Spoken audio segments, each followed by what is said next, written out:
अस्सलामुअलैकुम प्यारे दोस्तों, शहाब भाई का सफ़र तो जारी है। आप सभी लोग शहाब भाई के बारे में तो जानते होंगे। अगर अभी तक आप शहाब भाई के बारे में नहीं जानते हैं तो इस वीडियो को पूरा आखिर तक ज़रूर देखिएगा। आपको उनके बारे में पूरी मालूमात हासिल हो जाएगी।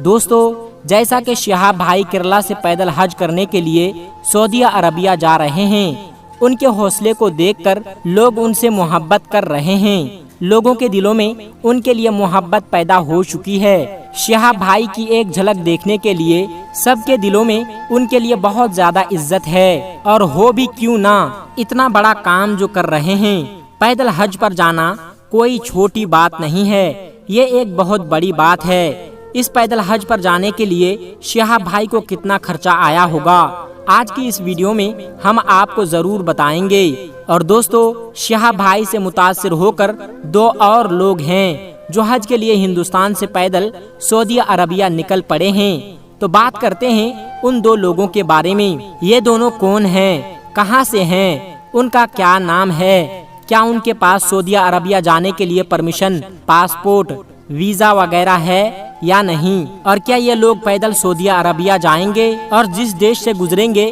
क्या उन लोगों के पास उस देश की परमिशन है। ये लोग किस तरह से पैदल हज पर जा रहे हैं और अभी तक ये लोग कहां पहुंचे हुए हैं। क्या उन लोगों के पास शहाब भाई की तरह पूरी तैयारियां हैं, उन लोगों की नीयत क्या है। क्या ये लोग वायरल होने के लिए ऐसा कर रहे हैं या सचमुच ये लोग हज की नीयत करके पैदल हज करने के लिए निकल पड़े हैं। तो आज की इस वीडियो में हम आपको पूरी मालूमात देंगे। अब बात आती है कि शहाब भाई पैदल हज करने के लिए जा रहे हैं तो रास्ते का खर्चा कितना आया होगा, क्योंकि उन्हें पैदल चलना है, रात में कहीं पर रुकना है, उन्हें खाना खाना है, पानी की बोतल भी लेनी होगी, पानी पीना है। तो ये चीज फ्री में तो नहीं आती है, उनके लिए पैसा देना जरूरी होता है। तो शहाब भाई का देखा जाए तो शहाब भाई एक दिन में 25 किलोमीटर का फासला तय करते हैं और ऊपर से उनके साथ 4 लोग और भी हैं जो उनके गांव के हैं और साथ साथ पैदल चल रहे हैं। उनके साथ में एक एम्बुलेंस भी चल रही है जिसके पेट्रोल का भी खर्चा आता होगा। तो आप इस वीडियो के साथ में बने रहिए, हम आपको सारी मालूमात देने वाले हैं। और दोस्तों, वीडियो में आगे बढ़ने से पहले आप लोगों से एक छोटी सी गुजारिश है कि इस वीडियो को एक लाइक करके चैनल को सब्सक्राइब जरूर कर लीजिएगा। दोस्तों, शहाब भाई का ये सफर करने के लिए यानी इस सफर पर निकलने के लिए सबसे पहले परमिशन की जरूरत थी और उस परमिशन के चक्कर में उनका 1 साल चला गया, यानी उन्हें 1 साल लग गया। क्योंकि जाहिर सी बात है वो 3-4 मुल्कों से होकर गुजरेंगे तो 3-4 मुल्कों का भी वीजा लेना है, वहाँ की गवर्नमेंट से परमिशन लेनी है और सऊदी अरब की हुकूमत से भी परमिशन लेनी है, हिंदुस्तान की गवर्नमेंट से भी परमिशन लेनी है। ये सारी कागजी कार्रवाई करने के लिए उनका 1 साल इसी में लग गया। यानी हिंदुस्तान से परमिशन, पाकिस्तान, ईरान, इराक से परमिशन और कुवैत से परमिशन लेनी पड़ी। तो शहाब भाई जितने देशों से होकर गुजरेंगे उन सब की परमिशन लेनी होगी, तो उन्हें इन सारे देशों की परमिशन लेनी होगी। अगर हमें अपने देश से दूसरे देश में जाना है तो हमें और जिस देश से जाना है वहाँ से भी परमिशन लेनी होगी, तभी हम दूसरे मुल्क में जा पाएंगे। अब यहाँ पर यह सोचना बहुत जरूरी है कि शहाब भाई का परमिशन लेने में 1 साल का वक्त लग गया, तो उनमें उनका कितना सारा खर्चा आया होगा। और ये भी पता चलता है कि शहाब भाई हर रोज 20 से 25 किलोमीटर पैदल चलने की ट्रेनिंग किया करते थे। प्यारे दोस्तों, अगर कोई सफर पर निकलता है तो उसमें जितना पैसा खर्च होने वाला होता है या जितना उसको जरूरत होती है उतना वो ले लेता है और इतनी रकम खुद अपने पास रख लेता है। अगर शहाब भाई को देखा जाए तो उन्हें यह सफर शुरू किए हुए 2 महीने से ज्यादा हो चुके हैं और 40 दिनों तक तो उन्हें कोई भी नहीं जानता था कि वो पैदल हज पर जा रहे हैं, किसी को कुछ नहीं पता था। फिर हाल ही में 20 दिनों के अंदर शहाब भाई इतना मशहूर हो गए हैं कि हर बच्चा, हर नौजवान, हर बुजुर्ग उनको जानता है। दोस्तों, अब आप खुद सोचिए, जब शहाब भाई ने ये सफर 2 जून से शुरू किया था तब तक उन्हें कोई नहीं जानता था, तब तक उनके 40 दिन हो चुके थे, यानी के 40 दिन तक उन्होंने ये सफर अकेला किया था। तो सोचिए इस 40 दिन में उनका कितना सारा पैसा खर्चा हुआ होगा, खाने पीने में या किसी होटल में रुकने के लिए कितना पैसा खर्चा हुआ होगा, इस बात से आप अंदाजा लगा सकते हैं। और शिहाब भाई को मक्का पहुंचने में 280 दिन लगेंगे और 280 दिनों में शिहाब भाई को कितना पैसा खर्चा करना पड़ेगा, ये आप कमेंट बॉक्स में जरूर बताइएगा। शिहाब भाई का कितना खर्चा होगा? 10 लाख, 50 लाख। जब कोई हवाई जहाज से हज करने के लिए जाता है तो उसका 4 से 5 लाख रुपए आराम से खर्चा हो जाता है, जो कि पैदल हज करने में जाने के लिए उससे भी ज्यादा का पैसा खर्चा होने वाला है। तो दोस्तों, ये हो गई शिहाब भाई की बात। अब हम उन लोगों के बारे में बात कर लेते हैं जो 2 और पैदल हज करने के लिए निकले हैं, जिनमें से पहले का नाम है मोहम्मद आसिफ। ये महाराष्ट्र के हैं। दोस्तों, उनकी उम्र और उनकी हालत को देखकर ऐसा नहीं लगता है कि ये पैदल सफर कर पाएंगे, वो भी सऊदी अरबिया तक, जो 8600 किलोमीटर है। उनको इतना पैदल चलना होगा। दोस्तों, रही बात शिहाब भाई की, तो शिहाब भाई एक नौजवान हट्टे कट्टे शेर की तरह हैं और यहाँ शिहाब भाई ने पैदल चलने की ट्रेनिंग कर रखी है और शिहाब भाई हज पर चलने के लिए पहले से ही उसकी ट्रेनिंग कर रहे थे। वो हर दिन 20 से 25 किलोमीटर चला करते थे। और अब मोहम्मद आसिफ की बात कर लेते हैं, तो ना उनके पास ट्रेनिंग है और ना ही उनके पास किसी तरह का वीजा और ना ही परमिशन और ना ही पासपोर्ट।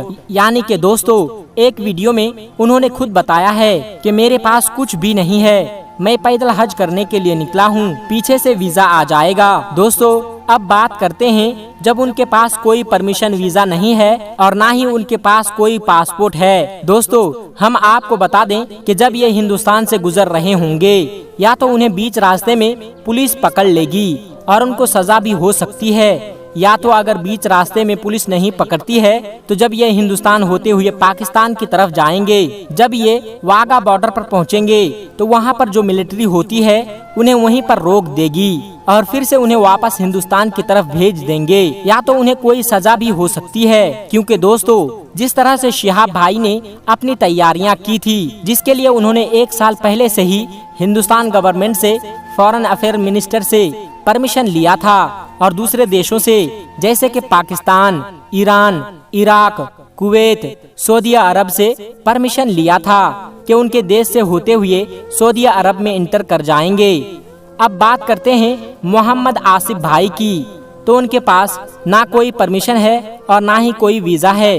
दोस्तों, अगर उनको हज करना है, पैदल करना है, तो उनको सबसे पहले तो जो पूरा प्रोसेस होता है उस प्रोसेस को पार करना होगा। यानी कि उन्हें तमाम देशों से परमिशन लेनी होगी, हिंदुस्तान से परमिशन लेनी होगी, जो कि अब उनके पास कोई भी परमिशन नहीं है। और उन्होंने बताया है क्योंकि उन्हें हिंदुस्तान से मक्का पैदल हज करना है तो उसमें बहुत ज्यादा पैसा भी खर्चा होगा और आसिफ भाई के पास कुछ भी नहीं है और उन्हें हिंदुस्तान से बाहर नहीं जाने देंगे, यानी ये पाकिस्तान में इंटर नहीं कर पाएंगे क्योंकि उनके पास कोई भी परमिशन नहीं है। अब बात करते हैं दूसरे भाई के बारे में। दोस्तों, उनकी एज भी बहुत ज्यादा है, जो पैदल सफर करने के लायक नहीं है। बेशक ताकत देने वाला अल्लाह ही है, हर शय को ताकत देता है, लेकिन दोस्तों उनके पास भी ना तो वीजा है और ना ही पासपोर्ट और ना ही कोई परमिशन। तो अब ये भी किस तरह से पैदल हज पर जा सकते हैं, जबकि उनके पास भी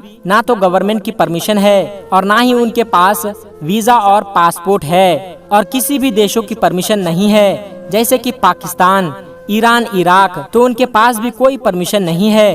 तो उनके साथ भी वही होगा जो मोहम्मद आसिफ भाई के साथ होगा, यानी जब जाएंगे हज करने के लिए तो उनको हिंदुस्तान में ही रोक लिया जाएगा, या तो उनको भी बीच रास्ते में पुलिस पकड़ लेगी और उन पर कोई कार्रवाई करेगी। अगर उनको बीच रास्ते में पुलिस नहीं पकड़ती है तो उनको भी जब ये वाघा बॉर्डर पर पाकिस्तान जाने के लिए आगे बढ़ेंगे तो उनको हिंदुस्तान की आर्मी जो वहाँ पर तैनात है उन्हें रोक देगी और उल्टा उन्हें वापस भेज देगी। तो दोस्तों, अब बात रही उन लोगों की नीयत की। तो दोस्तों देखिए, किसी की नीयत कोई नहीं जानता कि उसके दिल में क्या चल रहा है। हो सकता है कि उनके दिल में सच्ची मोहब्बत हो, उनके दिल में भी चाहत होगी कि ये भी पैदल हज करने के लिए जाए, या तो हो सकता है ये भी कि उनकी नीयत सिर्फ वायरल होने की हो, दोस्तों अब उनकी क्या नियत है ये सिर्फ और सिर्फ अल्लाह तबारक व तआला ही बेहतर जानता है। लेकिन दोस्तों अगर जिसको पैदल हज करने के लिए जाना है तो एक प्रोसेस होता है कि तमाम देशों की परमिशन लेनी होती है, हिंदुस्तान की परमिशन लेनी होती है, पूरी तैयारी करनी होती है, कानूनी कार्रवाई करनी होती है, कागजी कार्रवाई करनी होती है। फिर उसके बाद ही आप पैदल हज करने जा सकते हैं और उसके लिए आपको ट्रेनिंग की भी जरूरत होगी। दोस्तों ऐसा नहीं है कि कोई भी शख्स उठे और बैग उठाए और हज के लिए निकल पड़े। दोस्तों ऐसा बिल्कुल भी नहीं है। जो प्रोसेस है उस प्रोसेस को पूरा करना होगा, उसके बाद ही आप हज के लिए जा सकते हैं। तो दोस्तों अगर आप पैदल हज करने के लिए जाना चाहते हैं तो आप इस प्रोसेस को पूरा कीजिए, उसके बाद ही हज पर जाने के लिए पैदल निकले और इस तरह से आप पैदल हरगिज ना निकले। दोस्तों आपको इसके बारे में क्या कहना है कमेंट बॉक्स में जरूर बताइएगा। मेरे प्यारे दोस्तों आज की वीडियो में बस इतना ही। अगर आपको ये वीडियो जरा भी अच्छी लगी हो तो इस वीडियो को एक लाइक करके हमारे चैनल कुदरत का करिश्मा को सब्सक्राइब जरूर कर लीजिएगा, ताकि ऐसे ही इस्लामी और मालूमाती वीडियो आपको रोजाना की बुनियाद पर मिलती रहे। और हाँ दोस्तों वीडियो को शेयर करना मत भूलिएगा, क्योंकि हदीस पाक में वाज़ेह तौर पर यह बताई गई है कि दीन इस्लाम की बातों को दूसरों तक पहुंचाना सदक़े जारिया है। इसलिए इस वीडियो को अपने कुछ करीबी दोस्तों तक पहुंचाकर इस नेक काम में हिस्सा जरूर लें और आपके इस नेक काम से बहुत सारे लोगों को अच्छी बातें मालूम हो जाएगी। दोस्तों मिलते हैं फिर एक नई वीडियो के साथ, तब तक अपना और अपनों का बहुत ज्यादा ख्याल रखिएगा। खुदा हाफिज। अस्सलामु अलैकुम व रहमतुल्लाहि व बरकातुहू।